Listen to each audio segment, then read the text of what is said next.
La Bible révèle que la fin de toute chose est proche et que Dieu appelle tout homme à pouvoir se réjouir de la seconde venue de Jésus-Christ.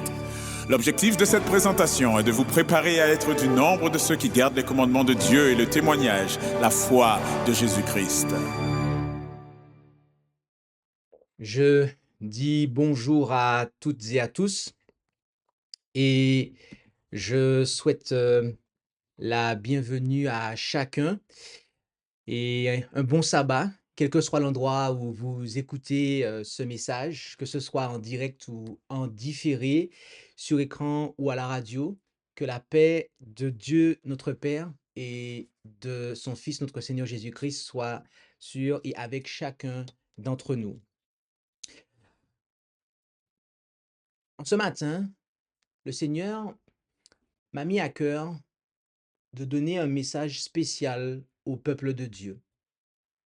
Et j'aimerais savoir si vous vous reconnaissez comme faisant partie du peuple de Dieu.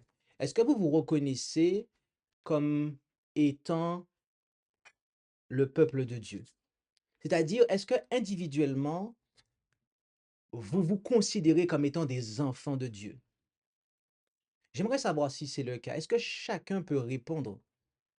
Est-ce que chacun peut exprimer cela?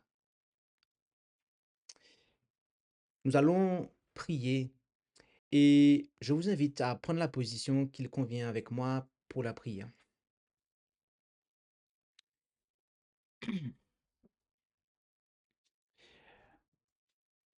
Notre Dieu, notre Père céleste, nous voulons te remercier pour tes bienfaits manifestés envers nous dans le nom de Jésus-Christ, ton Fils. Et par lui, nous avons non seulement la vie physique, mais aussi la vie éternelle. Et nous voulons que rien ne nous ôte cette vie éternelle. Et par ta parole, tu désires nous sanctifier. Et pour cela, nous devons comprendre ta parole. Alors, donne-nous l'esprit de vérité, l'esprit de celui qui est la vérité, l'esprit de Jésus, afin que ta parole puisse nous sanctifier et que nous soyons, eh bien, prémunis contre les déceptions, les tromperies de l'ennemi de nos âmes.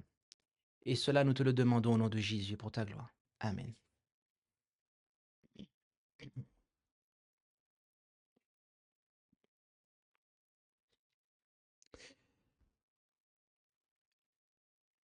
Le titre de cette présentation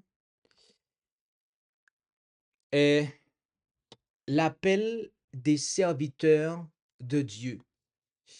Et le sous-titre de cette présentation, ou en tout cas la deuxième partie du titre, est choisi par Christ, reconnu par son Église. Nous allons ensemble, eh bien, considérer cela en trois parties. La première partie que nous allons considérer est l'appel des ouvriers du sanctuaire. C'est la première partie que nous allons considérer.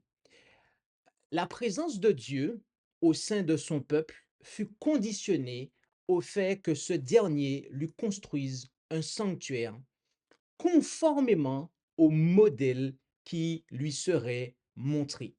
Et nous voyons cela en Exode 25, versets 8 et 9, dans les termes suivants. Et ils me feront un sanctuaire et j'habiterai au milieu d'eux. Et ils le feront conformément à tout ce que je te vais montrer. La version Martin dit, selon le patron du pavillon et selon le patron de tous ses ustensiles, vous le ferez donc ainsi. Tout le peuple d'Israël devait pouvoir être impliqué dans cette œuvre. Et ça, on le voit au verset 1 et 2 du même chapitre 25, dans les termes suivants. Et l'Éternel parla à Moïse en disant, parle aux enfants d'Israël et qu'on prenne une offrande pour moi. Vous prendrez mon offrande de tout homme dont le cœur me l'offrira volontairement.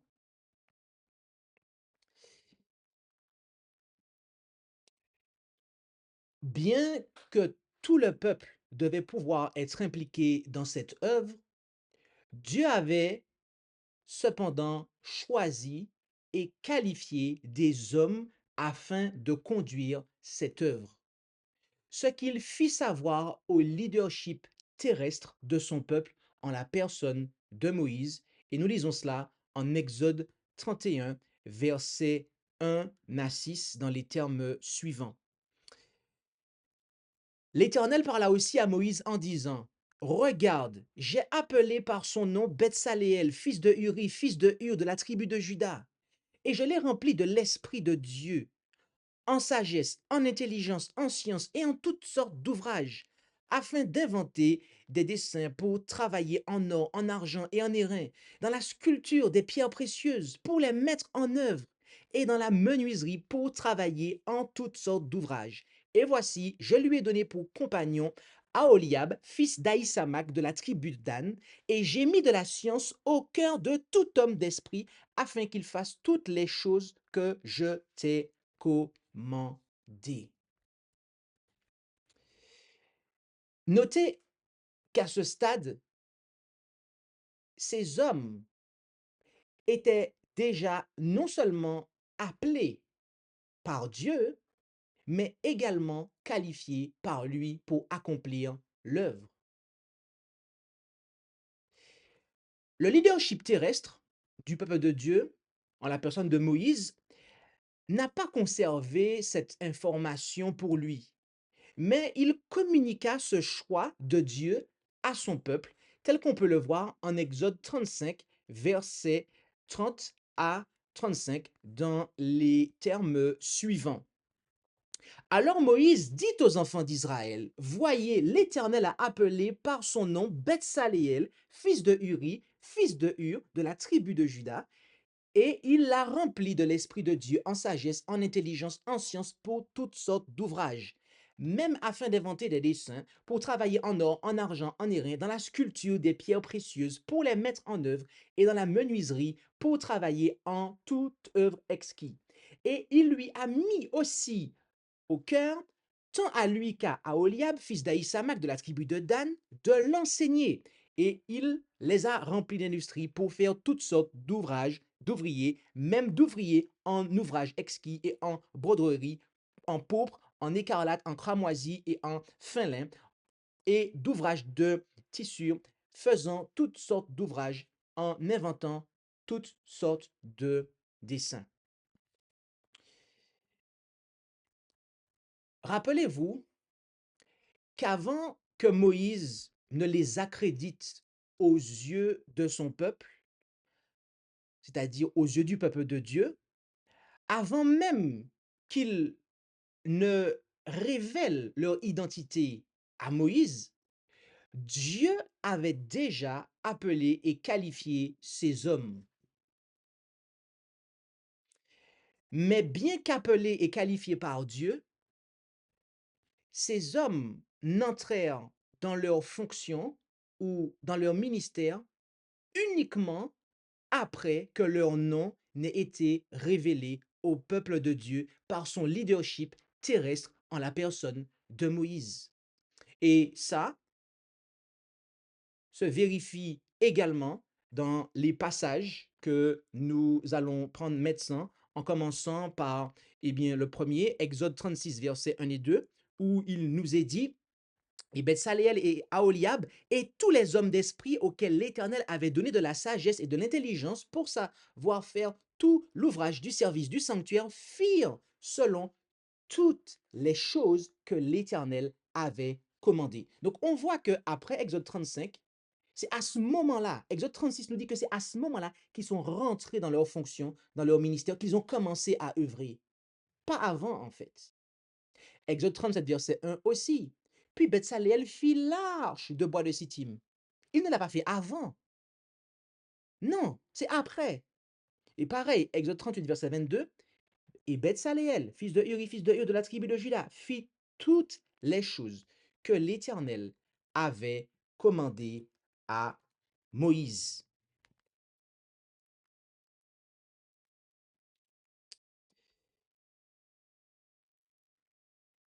Ces hommes appelés et qualifiés par Dieu auraient très bien pu commencer leur ministère au sein de son peuple bien avant d'être connus de lui par son leadership terrestre, bien avant d'avoir été accrédités par son leadership terrestre en la personne de Moïse ici. Mais ces hommes entrèrent dans leur fonction, dans leur ministère uniquement après que leur nom ait été révélé au peuple de Dieu par son leadership terrestre en la personne de Moïse. Et cet exemple se vérifie dans l'appel de tous les serviteurs de Dieu dans l'Ancien Testament qui suivront en fait. Vous prenez le cas de David, vous passez en revue les hommes, les serviteurs de Dieu. Vous allez voir que Dieu opère toujours ainsi en fait. On va passer maintenant au Nouveau Testament. Ce même schéma que nous venons de voir se retrouve dans l'appel de Saul ou Paul, qui est l'apôtre à avoir le plus enseigné sur le sanctuaire. Et nous allons considérer des passages dans le livre des Actes de manière à établir cela ensemble. Et considérons premièrement Acte 9, versets 4 à 6, ainsi que le verset 15 à 18. Et étant tombé par terre, il entendit une voix qui lui disait, Saul, Saul, pourquoi me persécutes-tu? Et il répondit, Qui es-tu, Seigneur? Et le Seigneur lui dit, Je suis Jésus que tu persécutes. Il t'est dur de regimber contre les aiguillons. Et lui, tout tremblant et tout effrayé, dit, Seigneur, que veux-tu que je fasse? Et le Seigneur lui dit, qu'est-ce que le Seigneur lui a dit? Lève-toi et puis déclare-toi apôtre.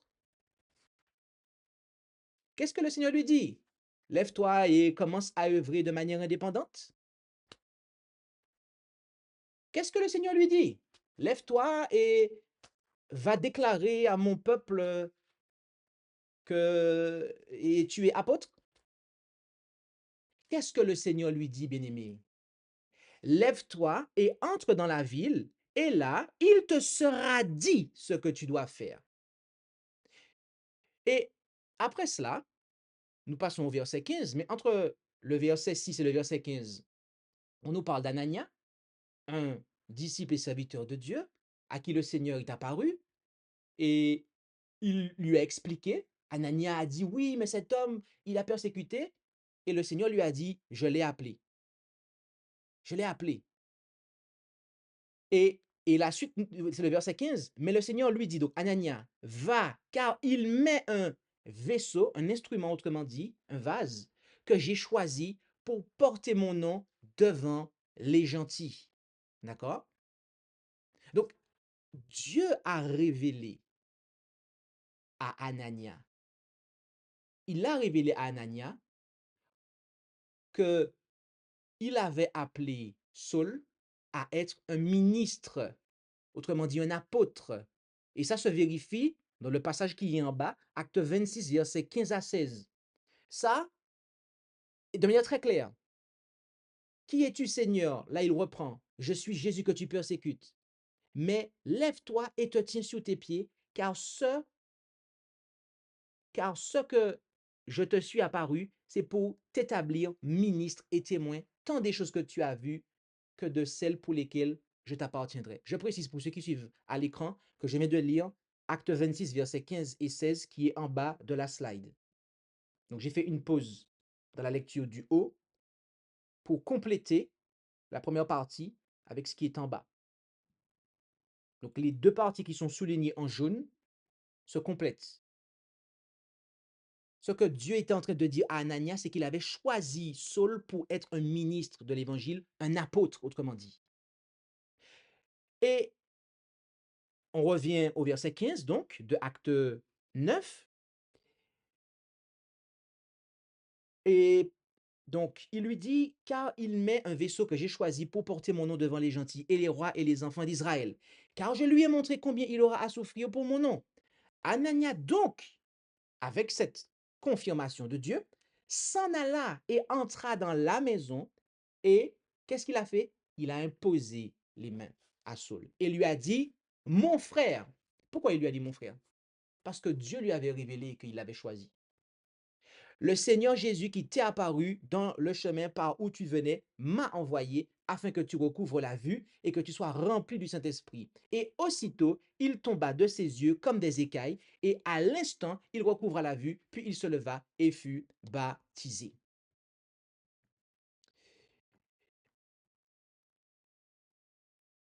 Saul, qui devint plus tard Paul, appelé et qualifié par Dieu, aurait très bien pu commencer son ministère au sein de son peuple bien avant l'intervention d'Anania, bien avant son ordination et son accréditation par l'Église. Oui, nous disons cela et car nous avons, semble-t-il, devancé le propos, mais c'est que ce processus-là, eh bien, n'a pas changé après que Paul intégra le corps des ministres de l'Évangile suite à son ordination. Remarquons cela ensemble, en effet, en Acte 13, versets 1 et 2, où il nous est dit, or il y avait dans l'Église qui était à Antioche des prophètes et des docteurs, savoir Barnabas, Siméon appelé Niger, Lucius le Cyrénéen, Manahem, qui avait été nourri avec Hérode le tétrarque et Saul. Et comme ils servaient le Seigneur dans leur ministère et qu'ils jeûnaient, le Seigneur, le Saint-Esprit dit, séparez-moi Barnabas et Saul pour l'œuvre à laquelle je les ai appelés. D'accord? Et lorsque vous étudiez cet événement-là, eh bien, cela s'est passé 3 ans après le baptême de Saul. D'accord? Son ordination a eu lieu 3 ans après. Donc, notez que 3 ans avant, il avait été appelé. Mais c'est 3 ans après qu'il a été ordonné en tant qu'apôtre. Ça aussi, c'est intéressant. Et en Acte 15, versets 22, 23 et 30, pour résumer, alors il sembla bon aux apôtres et aux anciens, avec toute l'Église, suite à une discussion par rapport à la controverse qu'il y avait à Antioche, d'envoyer à Antioche avec Paul et Barnabas des hommes choisis entre eux, savoir Judas, surnommé Barsabas et Silas, qui étaient des principaux entre les frères. Verset 23. Et ils écrivirent par eux en ces termes, les apôtres et les anciens et les frères, aux frères d'entre les gentils à Antioche et en Syrie et en Cilicie, salut. Et après, il continue. Et il leur donne en fait quelle est la position de l'Église par rapport à ce point de doctrine qui est controversé. Et au verset 30, après avoir donc pris congé, ils vinrent à Antioche, donc avec quoi? Avec la lettre, avec les lettres qui leur ont été données, et ayant assemblé l'Église, ils rendirent les lettres. Ici, nous avons le principe d'accréditation, c'est-à-dire que Jésus a fait savoir à Paul qu'il l'avait choisi. Il a fait savoir à Ananias que cet homme a été appelé à être son ministre. Mais notez que Paul n'est pas allé de lui-même à Antioche pour dire voici ce que le Seigneur enseigne, voilà ce qu'il faut, etc., etc., etc. Non, non, non, non, non. Paul ne s'est pas auto-accrédité en fait. Le grand apôtre Paul, dont les écrits constituent la majorité, la plus grande partie du Nouveau Testament, lorsqu'il est allé à Antioche, c'est avec l'accréditation de l'Église de Jérusalem, en fait. C'est avec les lettres de créance. Lui et ceux avec qui qu'il est allé à Antioche. Donc, Saul ou Paul, appelé et qualifié par Dieu, aurait très bien pu commencer son ministère au sein de son peuple bien avant son ordination et son accréditation par l'Église. Il aurait très bien pu aller à Antioche sans accréditation, en se disant, oui, mais Jésus m'a appelé, après tout, est-ce que j'ai vraiment besoin que l'Église me reconnaisse? Ne suis-je pas le grand apôtre Paul? Il aurait très bien pu faire ça, mais il entra en fonction uniquement après que son nom ait été révélé au peuple de Dieu par son leadership terrestre. Et là, il y a eu plusieurs personnes qui sont rentrées en jeu. Il y a eu Ananias, après, il y a eu Barnabas, qui l'a introduit aux apôtres, etc. Et après, les apôtres l'ont accrédité, et là, il est parti à Antioche avec l'accréditation apostolique des ministres de Jérusalem. En commentant Acte 9, la messagère du Seigneur, Ellen G. White, déclara un certain nombre de choses. Dans la conversion de Saul, des principes importants nous sont révélés. Principes dont nous devrions toujours nous souvenir. Est-ce que nous avons bien lu ça en fait? L'inspiration nous dit, dans la conversion de Saul, il y a des principes importants qui nous sont révélés. Des principes importants dont nous devrions toujours nous souvenir. Bien aimé, l'inspiration n'introduit pas toujours ses enseignements de cette façon-là, en fait. La message du Seigneur n'introduit pas toujours des applications de cette façon-là. Là, elle est en train de dire que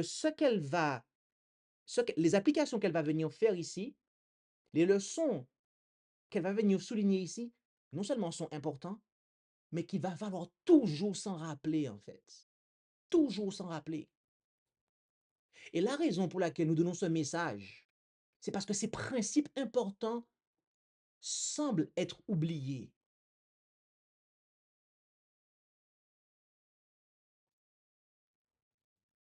En effet, Saul fut amené directement à la présence de Jésus. C'était lui que le Christ avait choisi pour la plus importante des tâches. Il devait être un vase de choix pour son service. Et là, jusqu'ici, 100% des gens vont dire Amen. Mais elle ne termine pas là. Elle continue en disant, cependant, le Seigneur ne lui révéla pas immédiatement quelle était l'œuvre qu'il lui assignait. Il l'arrêta sur son chemin et le convainquit de pécher. Mais quand Saul lui demanda, que veux-tu que je fasse? Le Sauveur le mit en rapport avec son Église, afin qu'il connaisse la volonté de Dieu à son sujet. La merveilleuse lumière qui dissipa les ténèbres de Saul était l'œuvre du Seigneur. Mais il y en avait encore une autre qui incombait aux disciples. Le Christ avait accompli un travail de révélation et de conviction. Maintenant, le pécheur repentant était dans les conditions voulues pour recevoir l'enseignement divin par l'intermédiaire de ceux que Dieu avait désignés.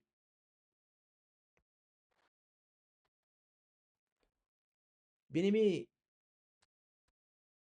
les principes importants qui sont soulignés ici par la messagère, si elle dit que nous devons toujours nous en souvenir, c'est que ces principes-là seront toujours valables en fait. Il ne va jamais y avoir un moment dans l'histoire de l'Église sur terre où ces principes seront abolis. Il ne va jamais y avoir un moment dans l'histoire de l'Église sur terre, dans l'histoire de l'Église de Dieu, la véritable Église de Dieu, l'Église du Fils de Dieu, lequel est souverain sacrificateur dans un sanctuaire littéral dans le ciel. Il ne va jamais y avoir un moment, en fait, où Jésus-Christ va interagir avec une âme pour la convaincre de péché, et puis que juste après, ce même Jésus va faire croire ou comprendre à cette âme, eh bien, que il va la conduire indépendamment des autres disciples. Jamais, jamais. Le Seigneur il travaille dans le cœur pour apporter, pour révéler et pour convaincre. Ça, c'est son œuvre. Ça, c'est l'œuvre du Christ. Puisque Jésus, par son esprit, il remplit, c'est lui qui, eh bien, occupe le ministère du Saint-Esprit. Donc, c'est lui qui convainc. Mais en ce qui s'agit de l'instruction, de l'enseignement, etc., le Seigneur passe par son Église, nous dit la messagère. Elle continue plus loin, 2 paragraphes après, en disant ceci, dans Conquérant Pacifique toujours. Ainsi, Jésus approuvait l'autorité de son Église organisée. Et il plaçait Saul en relation avec ses serviteurs. C'est elle qui le représentait dans le monde. Et c'est à elle qu'incombait la tâche de diriger le pécheur repentant sur le chemin de la vie. Arrêtons-nous ici un instant. Qu'est-ce que l'inspiration nous dit ici? Jésus approuvait l'autorité de son Église. Comment? Dites-moi, de son Église comment? Organisée. Et la messagère dit que c'est elle qui le représentait dans le monde. Bien-aimé, il est manifeste que le Seigneur Jésus est le Fils du Dieu d'ordre. Et il a une église qui est organisée. Et seule une église organisée peut le représenter dans le monde. Il peut être son instrument choisi. Elle continue au paragraphe suivant en disant, de nombreux chrétiens pensent qu'ils n'ont qu'à s'en référer au Christ seul en ce qui concerne la vérité et leur expérience religieuse, et qu'ils n'ont nul besoin d'avoir recours à ses serviteurs. Notez que l'inspiration dit que de nombreux chrétiens pensent comme ça, en fait. Ce n'est pas une petite quantité de personnes. Elle dit de nombreux chrétiens pensent ainsi. Et elle continue en disant, il est vrai. Donc là, elle va opérer un équilibre. Il est vrai que Jésus est l'ami des pécheurs et que son cœur est ému de compassion à leur égard. Il a tout pouvoir dans le ciel et sur la terre. Mais, poursuit-elle, il se sert des moyens qu'il a choisis pour éclairer et sauver les hommes. Il conduit les pécheurs à son Église par laquelle il communique la lumière au monde.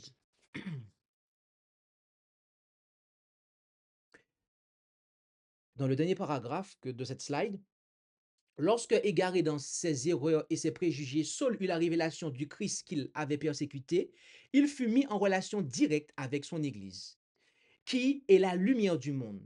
Dans ce cas, Anania représente le Sauveur, de même que les ministres du Christ sur la terre, chargés d'œuvrer en son nom. À la place de Jésus, Ananias touche les yeux de Saul afin qu'il recouvre la vue.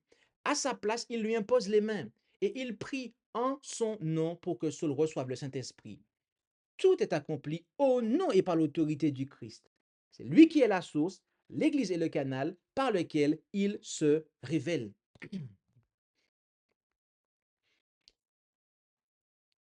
Bien-aimé, notez que dans l'ouvrage Conquérant Pacifique, Ellen White expliqua que ce que nous venons de voir ici, ce sont des principes importants, des principes dont nous devrons toujours nous souvenir. Et si nous devons toujours nous souvenir de ça, c'est que cela sera toujours valable en fait.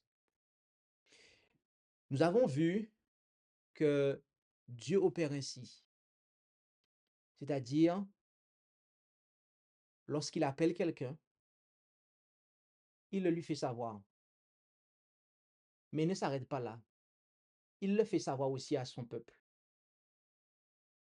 par le biais du leadership de son peuple. Et ce, tant dans l'Ancien que dans le Nouveau Testament.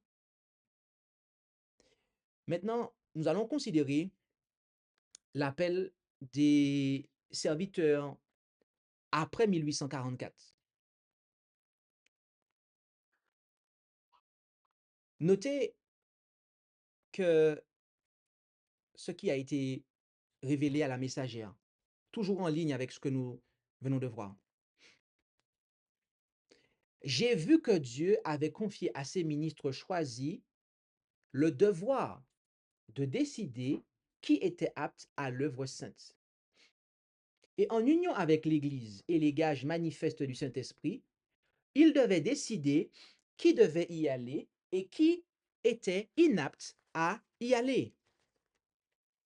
Notez que c'est quelque chose que Dieu a montré à Sir White. Et notez que ce que Dieu lui a montré ici, nous venons de voir dans la Bible qu'il en est ainsi, que Dieu a toujours opéré ainsi. Et elle poursuit en disant, et ça, cette déclaration se trouve dans Testimonies for the Church, volume 1, page 208.1, elle poursuit en disant, j'ai vu que s'il fallait laisser à quelques individus ici et là le soin de décider qui était suffisant pour cette grande œuvre, il en résulterait partout de la confusion et la distraction. Autrement dit, il n'appartient pas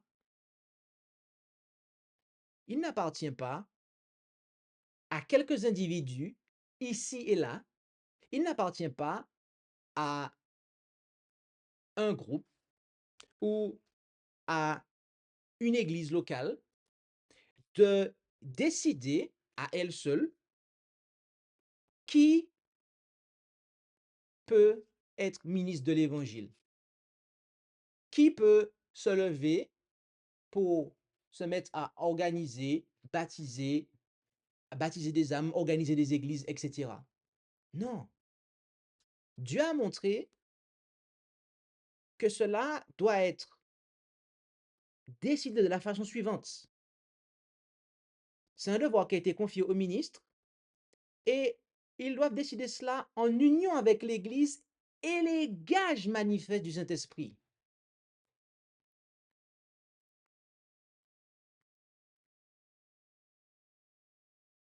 C'est quelque chose qui a été révélé et cette révélation, nous la savons être inspirée de Dieu et en accord avec la Bible.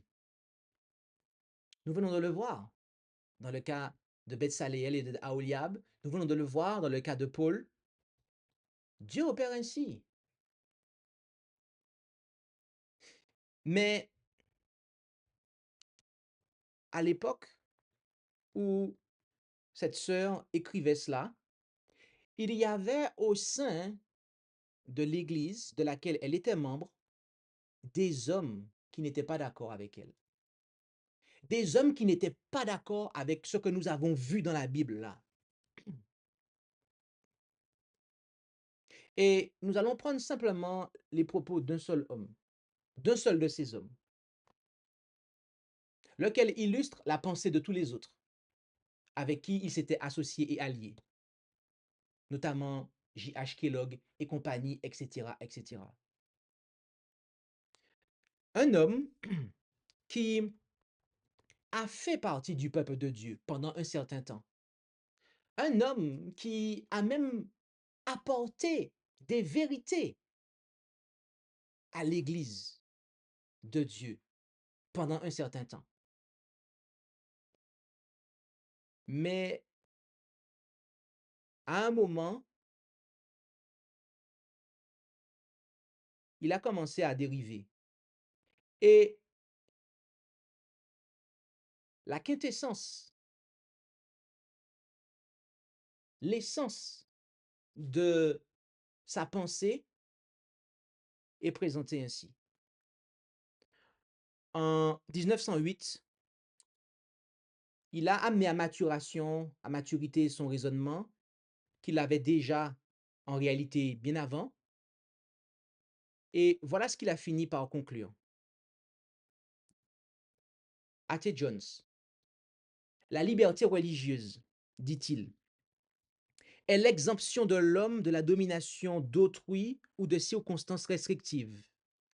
La liberté de l'homme de faire ses choix et de décider de sa conduite pour lui-même, spontanément et volontairement, dans son devoir envers son Créateur et dans la manière de s'acquitter de ses devoirs. Le droit de l'individualité dans la religion, dans la foi et dans l'enseignement est suprême. Aucune assemblée, aucun conseil ou sénat d'église, disait-il, n'a l'autorité ou le droit de commander ou de mettre en question un homme, même parmi les membres de l'Église, concernant ce qu'il doit croire ou ne pas croire et qu'il doit enseigner ou ne pas enseigner. Notez qu'il a écrit ça en 1908 et que 2 ans avant, en 1906, Ellen White lui a écrit très clairement ceci. Et c'est juste en dessous, en fait. A.T. Jones, vos relations avec les églises n'ont pas toujours été marquées par l'esprit de sagesse. Plus loin, elle lui dit, vous ne sembliez pas attaché d'importance au fait d'être ou non en unité avec les autres. Vous faisiez et disiez ce que vous vouliez. Toutes ces choses vous ont été écrites et envoyées bien avant que vous ne vous convertissiez au sentiment du docteur Kellogg. Et vous, je reprends, en vous éloignant ainsi des avertissements clairs de l'Esprit de Dieu, donc des témoignages de l'Esprit de prophétie qui lui étaient envoyés, vous avez apostasié. Et il est nécessaire d'avertir notre peuple de ne pas se laisser influencer par vos représentations. Vous avez été trompés par le grand ennemi des âmes. Et tant que vous êtes, je reprends, et tant que vous êtes ainsi conduits, comment pouvons-nous faire confiance à vos paroles? Je vais laisser ça affiché devant vous pendant quelques commentaires. Notez ici que cet homme pensait et disait ce qu'il voulait. Il ne voulait pas être restreint dans ses paroles, dans ses actions, dans ses mouvements au sein de l'Église. Et du coup, il en a fait une doctrine. Et la doctrine, vous la voyez en haut de l'écran. Donc, notez que, au fond, cet homme ne voulait pas faire la volonté de Dieu. Et cette volonté-là, de ne pas faire la volonté de Dieu, eh bien, il l'a transformée en doctrine, en fait. Et il a produit sa version de la liberté religieuse. Une version qui est à l'opposé, en fait, de ce que l'on voit, de l'équilibre que Dieu nous présente dans le cas de Betsaliel et Oholiab, dans le cas de Saul, et dans ce qu'on a vu précédemment dans la déclaration de la messagère. Le docteur Kellogg pensait comme lui. D'ailleurs, Dr. Kellogg et A.T. Jones disaient croire au témoignage de cette prophétie. Mais en réalité, ils ne prenaient uniquement que les déclarations qui les intéressaient. Mais dès qu'il y avait des déclarations qui les remettaient en question, alors là, ils n'étaient pas d'accord. Et là, ils mettaient en question l'autorité de l'auteur. Mais elle lui dit qu'en vous éloignant des avertissements clairs de l'Esprit de Dieu, vous avez apostasié. Ça veut dire que cet homme a renié la foi. Et dans ces circonstances-là, la messagère est très claire. Elle dit qu'il est nécessaire d'avertir notre peuple de ne pas se laisser influencer par vous. Autrement dit, là, elle lui dit clairement que en fait, on va vous discréditer. Avant, on vous a accrédité. Maintenant, étant donné que vous avez apostasié, on va vous enlever le crédit qu'on vous a donné, en fait.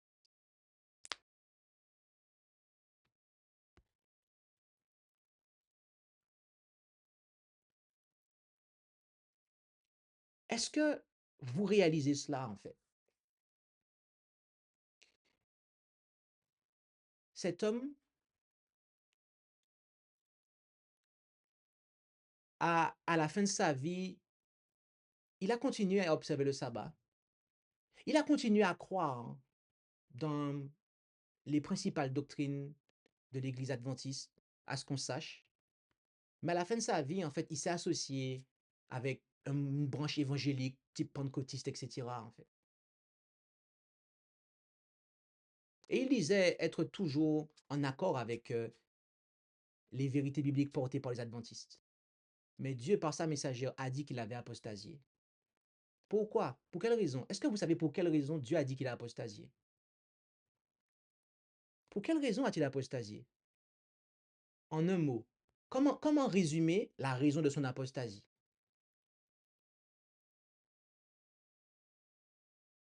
Eh bien, son esprit d'indépendance, sa conception de la liberté religieuse, le fait qu'il n'a aucun compte à rendre à l'Église, le fait qu'il considère que sa liberté de penser, de dire, de faire est suprême et qu'il n'a aucun compte à rendre à l'Église. L'Église n'a rien à dire sur ce qu'il a à enseigner, à faire, rien.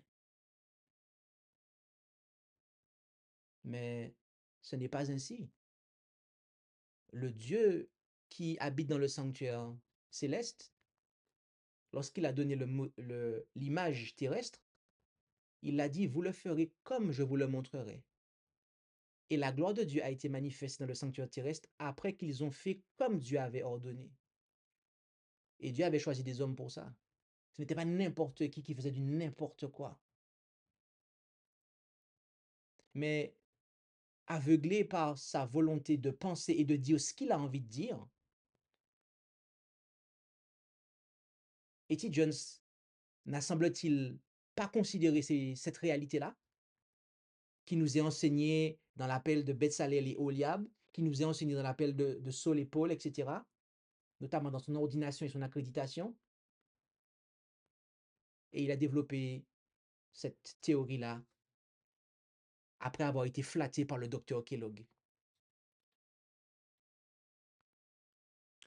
Notez que la messagère dit, vous avez été trompé par le grand ennemi des âmes.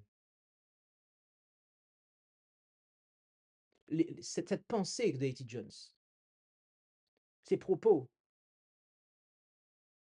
sont le fruit d'une tromperie de Satan. Notez avec moi ceci. Satan sait pertinemment que le succès ne peut être obtenu que par l'ordre et l'action harmonieuse. Par conséquent, il trompe même le peuple élu de Dieu et leur fait croire que l'ordre et la discipline sont ennemis de la spiritualité, que leur seule sécurité se trouve dans le fait de laisser chacun libre de faire ce qu'il veut et de surtout rester séparés des groupes de chrétiens qui sont unis et qui œuvrent pour établir la discipline et une harmonisation de leurs actions. Tous les efforts faits pour établir l'ordre sont considérés comme dangereux et sont vus comme une restriction de la véritable liberté et donc craints parce qu'assimilés au papisme. Je vais laisser cette déclaration sous vos yeux pendant un instant.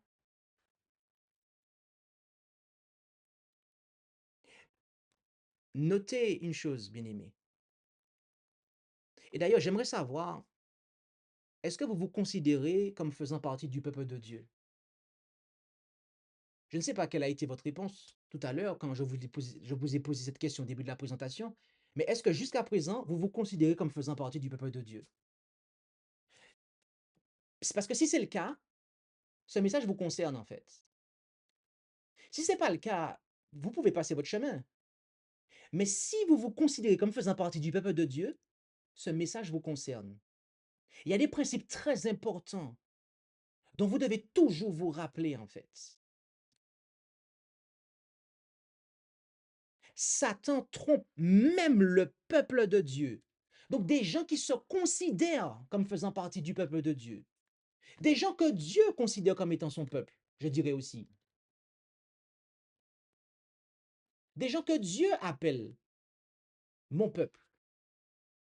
Satan trompe même le peuple élu de Dieu et leur fait croire que l'ordre et la discipline sont ennemis de la spiritualité et que leur seule sécurité se trouve dans le fait, notamment, de rester séparés des groupes de chrétiens qui sont unis et qui œuvrent pour établir la discipline et une harmonisation de leur action.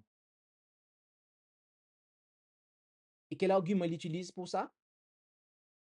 Eh bien, que agir ainsi, c'est du papisme. Que ordre, discipline, c'est du papisme en fait. Bien-aimés,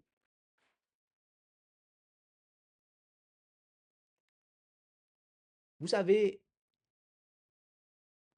nous, nous sommes, et je vais parler pour moi, je suis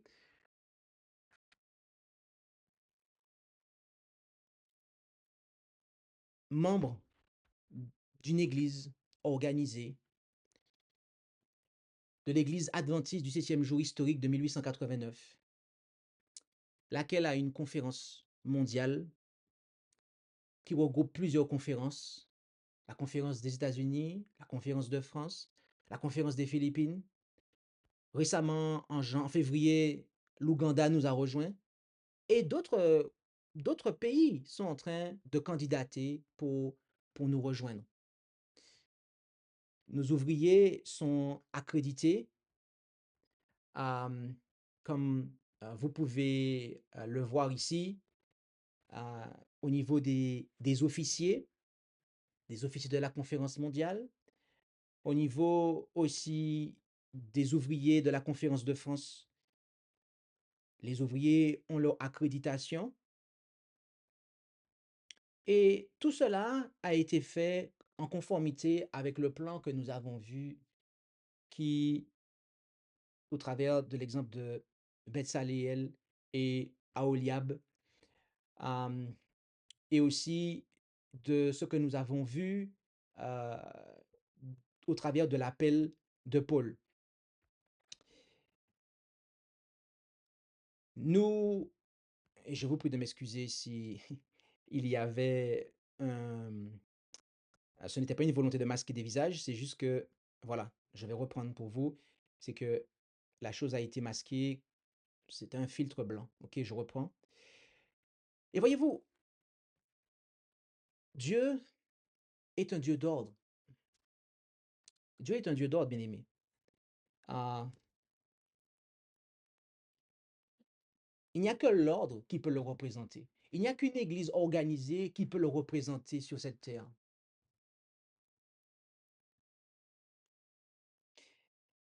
Et voyez-vous, la messagère dit que Satan trompe même le peuple élu de Dieu et leur fait croire que leur seule sécurité se trouve dans le fait de rester séparés des groupes de chrétiens qui sont unis et qui œuvrent pour établir la discipline et une harmonisation de leurs actions. À son époque, Madame White, qui est membre d'une église non trinitaire, qui croit dans un sanctuaire littéral, une église qui ne pourrait pas accueillir Carl Johnson en raison de son enseignement aujourd'hui, sur la divinité, sur le sanctuaire, sur les prophéties. Ellen White dit que à son époque, il y avait des personnes, il faut croire que c'était des adventistes, des gens qui croyaient au retour de Jésus. Il faut croire que c'était des gens qui potentiellement croyaient au sanctuaire. En clair, ils adhéraient au message que les pionniers adventistes prêchaient. Mais ces personnes se faisaient un devoir de rester séparées de ceux qui, eh bien, appelaient à s'organiser et qui s'étaient organisés parce qu'ils considéraient que c'était en fait une forme de papisme. Et je dois vous dire que ces choses se sont malheureusement reproduites. Il y a aujourd'hui de ceux qui agissent de la même façon à notre égard. Il y a de ceux qui, eh bien, euh, que l'ennemi de nos âmes a trompé à tel point qu'ils utilisent leur influence pour pousser les autres à se séparer des adventistes du septième jour qui adhèrent aux principes historiques et qui sont favorables à l'organisation et qui se sont organisés. Bien-aimés,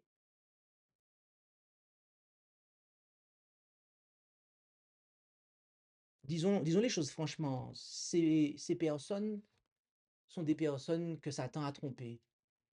Et ce n'est pas moi qui le dis. Ce n'est pas moi qui le dis. C'est Dieu qui le dit.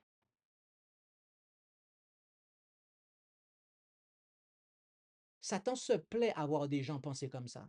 Il se plaît à voir des gens, en fait, à utiliser leur influence pour que les autres soient comme eux.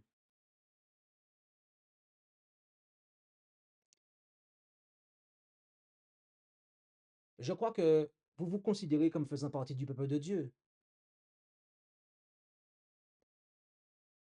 Si c'est le cas, ce message vous concerne. Et si c'est le cas, sachez que Satan fera tout pour vous penser il fera tout pour vous pousser à penser comme ça.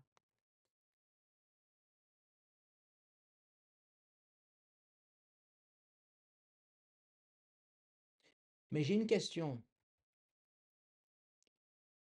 J'ai une question à vous poser. Si Dieu, si les serviteurs de Dieu respectent l'ordre de Dieu, respectent la façon dont Dieu les appelle, si les serviteurs de Dieu respectent l'Église que Dieu a organisée, ceux qui ne respectent pas l'organisation de l'Église de Dieu, de qui sont-ils serviteurs? De qui sont-ils serviteurs? Ceux qui s'opposent et qui utilisent leur influence auprès des autres pour discréditer les adventistes du septième jour historiques qui se sont organisés.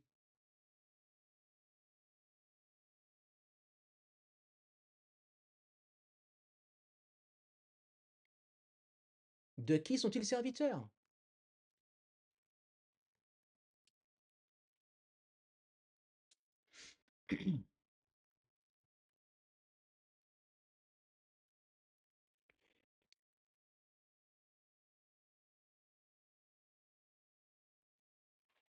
Dans la Review and Herald du 28 août 1861, paragraphe 1, la messagère a dit: Il m'a été montré que certains craignaient de devenir Babylone s'ils s'organisent. Mais les églises du centre de New York ont été de parfaites Babylone. Confusion. Et maintenant, à moins que les églises ne soient organisées de manière à pouvoir appliquer et faire respecter l'ordre, elles n'ont rien à espérer pour l'avenir. Elles doivent se disperser en fragments. Bien-aimés, l'inspiration dit que à son époque, il y avait des églises. Il y avait des gens qui se considéraient comme étant des églises. Mais ils refusaient l'organisation. Le témoignage a été rendu en disant que ces églises-là, ce sont de parfaites Babylone. Elles observent le sabbat. Oh oui, elles croient comme nous et compagnie, etc. Ah, mais elles refusent l'organisation. Elles s'opposent en fait. L'inspiration a dit que ce sont de parfaites Babylone. Et elle dit que ces gens-là n'ont rien à espérer.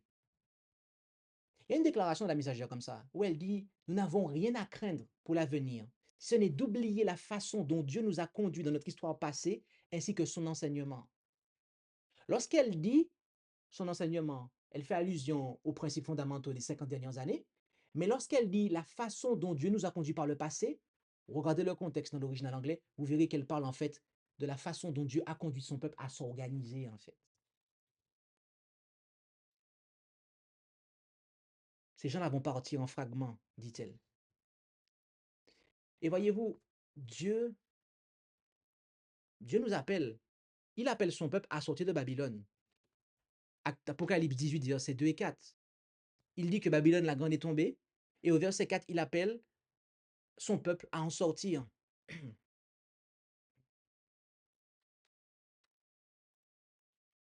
Êtes-vous le peuple de Dieu? Moi, j'espère que oui.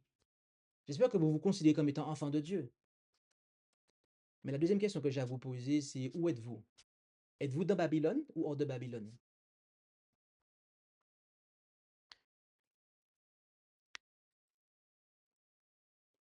Vous savez, nous allons parler franchement. Il y a de ceux qui ont rejoint notre église organisée, d'une manière ou d'une autre, et qui y sont restés pendant un temps, et qui, après un temps, sont partis. J'ai bien dit, il y a de ceux. Et voyez-vous, lorsqu'il y a quelqu'un qui s'en va, j'amène toujours une enquête en personnellement parlant pour savoir pourquoi la personne est partie. Et dans tous les cas où les gens ont quitté les Adventistes du 7e jour historique de 1889, je dis bien dans tous les cas et dans tous les pays où j'ai vu ça se faire, je précise, dans tous les cas,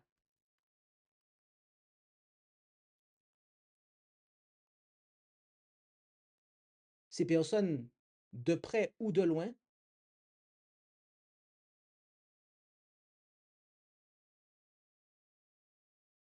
pensaient d'une manière qui était contraire à ce que nous avons vu dans les témoignages ici, en fait.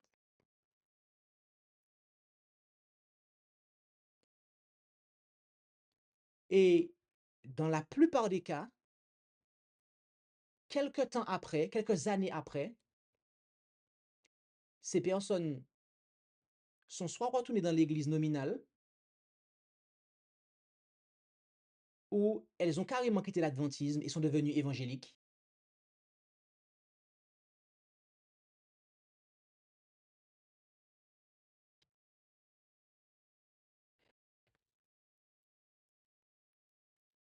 Bien-aimés, lorsque il nous est dit de garder les commandements de Dieu et la foi de Jésus, les commandements de Dieu représentent l'obéissance.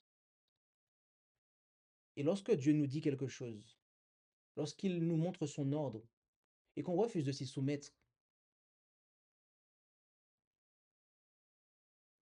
disons-le franchement, c'est qu'en fait, on n'a pas envie d'obéir à Dieu, on n'a pas envie de faire sa volonté, en fait.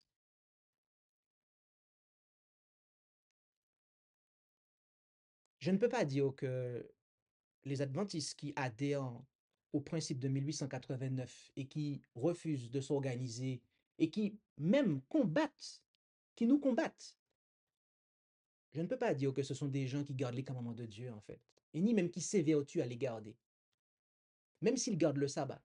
Je ne peux pas dire ça. Parce que si vous gardez les commandements de Dieu, véritablement, vous ne pouvez pas combattre l'organisation de Dieu. Vous ne pouvez pas combattre le fait qu'on appelle les gens à s'organiser. Vous ne pouvez pas, en fait, nous discréditer aux yeux des gens, en fait.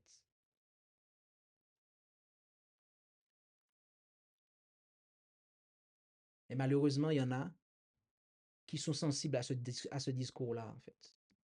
Pourquoi sont-ils sensibles à ce discours-là? Peut-être, tout simplement peut-être parce que Jean 17, verset 17 n'a pas été compris. Si quelqu'un veut faire la volonté de Dieu, il reconnaîtra si ma doctrine est de Dieu ou si je parle de mon propre chef. Vous avez vu ça? On va l'afficher plus grand pour vous. Jésus dit, si quelqu'un veut faire la volonté de Dieu, il reconnaîtra si ma doctrine est de Dieu ou si je parle de mon propre chef. Avons-nous vraiment envie de faire la volonté de Dieu? Vous savez, personnellement, je ne cherche pas à savoir ce qu'il y a dans le cœur des gens, en fait. Ça ne m'intéresse pas en réalité, parce que ce n'est pas mon œuvre. Mais quand je vois des gens qui ne font pas la volonté de Dieu, avec un grand V, la volonté de Dieu, mais qui se contentent de prendre une partie, et l'autre partie, ils se gardent bien, en fait, de ça,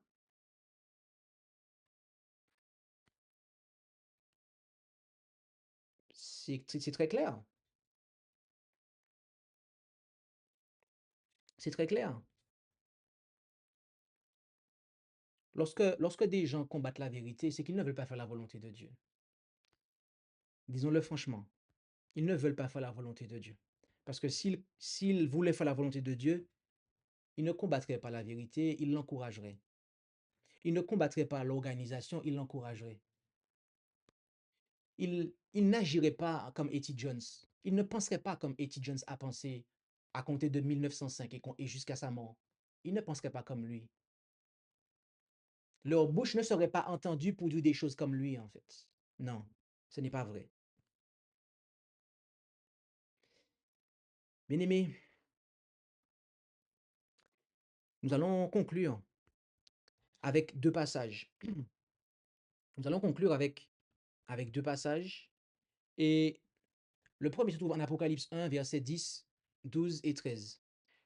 Jean dit que je fus dans l'esprit le jour du Seigneur, et j'entendis derrière moi une grande voix, comme celle d'une trompette. Alors je me retournai pour voir d'où venait la voix qui me parlait. Et m'étant retourné, je vis 7 chandeliers d'or, et au milieu des 7 chandeliers, quelqu'un de semblable au Fils de l'homme, vêtu d'une longue robe descendant aux pieds et ceint sous la poitrine d'une ceinture d'or. Notez ici que Jésus, qui est représenté ici, s'adresse à Jean. Jean entend sa voix et Jean veut faire la volonté. Il veut suivre la voie de Jésus, donc il veut faire sa volonté. Donc il se retourne. Cela montre qu'il veut faire sa volonté, il veut la suivre. Il veut voir qui est celui qui lui parle. Il veut aller à lui, en fait. Il veut se tourner vers lui. Et notez ce qui se passe. Notez ce qui se passe. La première chose qu'il voit, ce sont les 7 chandeliers d'or. Et dans l'Apocalypse, les 7 chandeliers, à la fin du chapitre, on le dit, représentent les 7 églises, représentent l'église du Christ. Et Jésus, notez que c'est depuis là qu'il parle à Jean. Jésus n'est pas en dehors des 7 chandeliers, en fait. Il est au milieu. Il est au milieu. Et en cela se vérifie encore ce que nous avons vu chez Betsaleel, Oholiab, et notamment, c'est surtout chez Saul ou Paul. Le Seigneur lui a parlé, et quand il a demandé qu'est-ce que je dois faire, il lui a dit, va à cet endroit, on te dira ce que tu dois faire. En Matthieu 28, verset 18 à 20, Jésus s'approcha et leur dit, tout pouvoir m'a été donné dans le ciel et sur la terre. Allez donc, faites de toutes les nations des disciples, baptisez-les au nom du Père, du Fils et du Saint-Esprit, et enseignez-leur à mettre en pratique tout ce que je vous ai prescrit. Et moi, je suis avec vous tous les jours jusqu'à la fin du monde. Notez que Jésus a mandaté son Église pour accomplir un triple travail. Faire des disciples, baptiser et enseigner, affermir dans la vérité, faire les gens croître dans la vérité. Et le Seigneur a dit qu'il est avec son peuple, son Église, tant qu'elle accomplit ce mandat. Bien-aimés, nous avons vu d'une manière très claire que lorsque Dieu appelle ses serviteurs, eh bien, ces derniers sont choisis par le Christ et qu'ils sont reconnus par son Église. Et cela se vérifie dans toutes les dispensations de l'Église de Dieu. Dans l'Ancien Testament, dans le Nouveau Testament, après 1844, et les mots de la messagère sont très clairs, que cela va continuer ainsi en fait.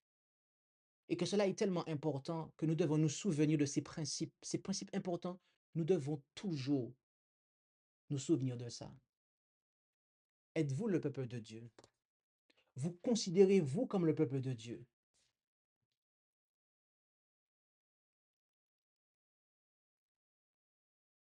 Dans ce cas, sachez que l'ennemi de nos âmes, eh bien, cherche à nous faire oublier ces choses. L'ennemi de nos âmes cherche à nous détourner de cette vérité. Vérité pourtant clairement enseignée dans le sanctuaire. Et là, nous n'avons pris qu'une seule partie du sanctuaire pour exposer ça. Mais nous pourrions en prendre d'autres.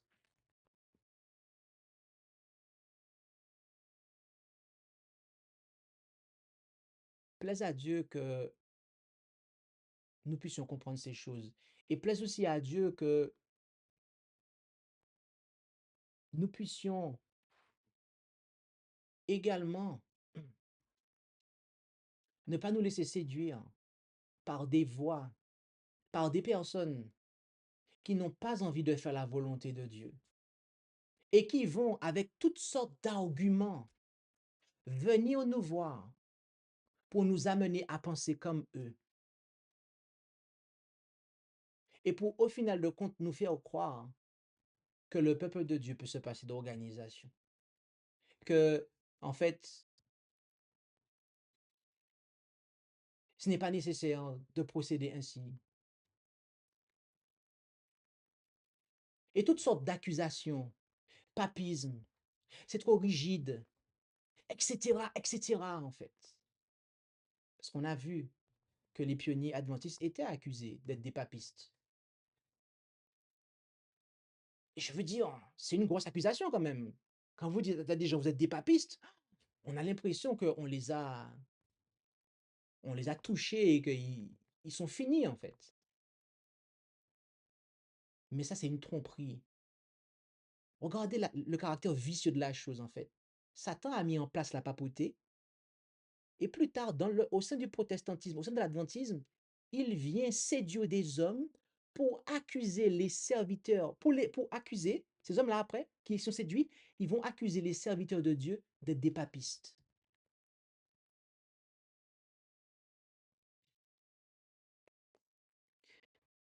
Bien-aimé, si le docteur Kellogg, l'imminent docteur Kellogg, si le très intelligent E.T. Jones sont tombés, ne pensez pas que vous êtes à l'abri. Mais j'ai une bonne nouvelle pour vous. Vous n'avez pas à être inquiet. Vous n'avez pas à être inquiet de tomber comme ces hommes.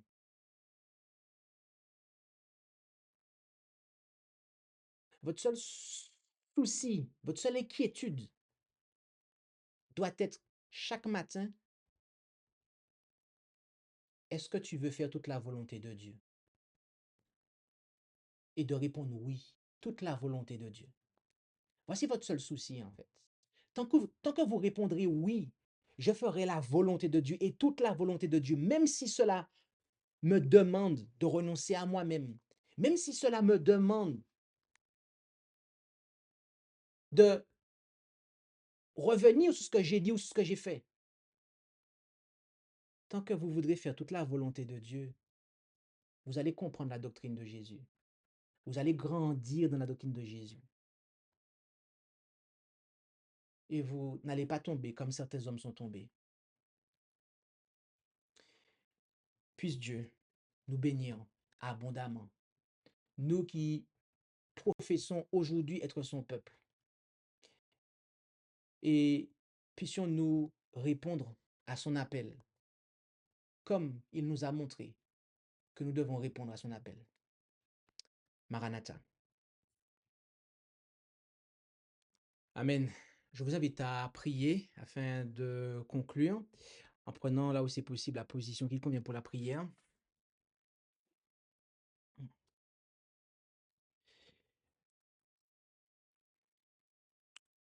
Notre Dieu, notre Père céleste, nous te remercions de ce que, au travers de ta parole, tu nous exposes tous les principes importants selon lesquels tu désires nous conduire. Et nous avons vu, ou en tout cas revu pour certains et découvert pour d'autres, l'un des principes importants que, dont tu veux que nous nous souvenions toujours. Tout simplement parce que jamais tu ne cesseras de fonctionner ainsi.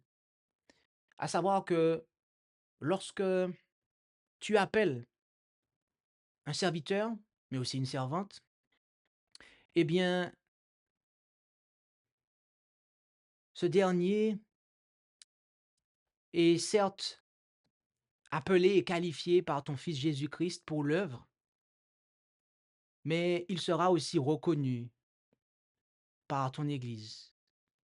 Église organisée que tu as appelé à être, car c'est ta volonté.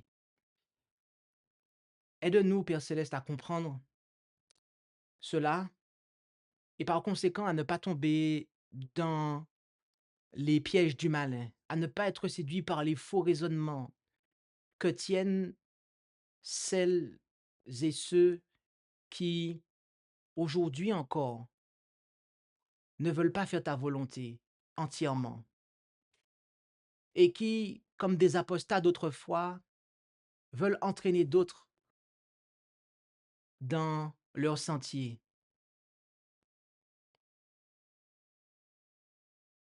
afin de maintenir ton peuple dans Babylone, dans la confusion. Père Céleste, merci pour ta lumière et aide-nous à y être fidèles dès maintenant jusqu'à la fin. Nous t'en prions au nom de Jésus. Amen. Merci d'avoir écouté cette présentation avec intérêt.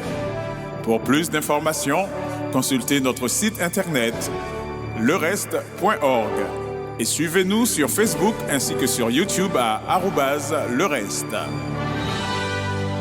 Vous pouvez aussi nous contacter par email à info@lereste.org ou par téléphone au +33 6 12 60 13 69.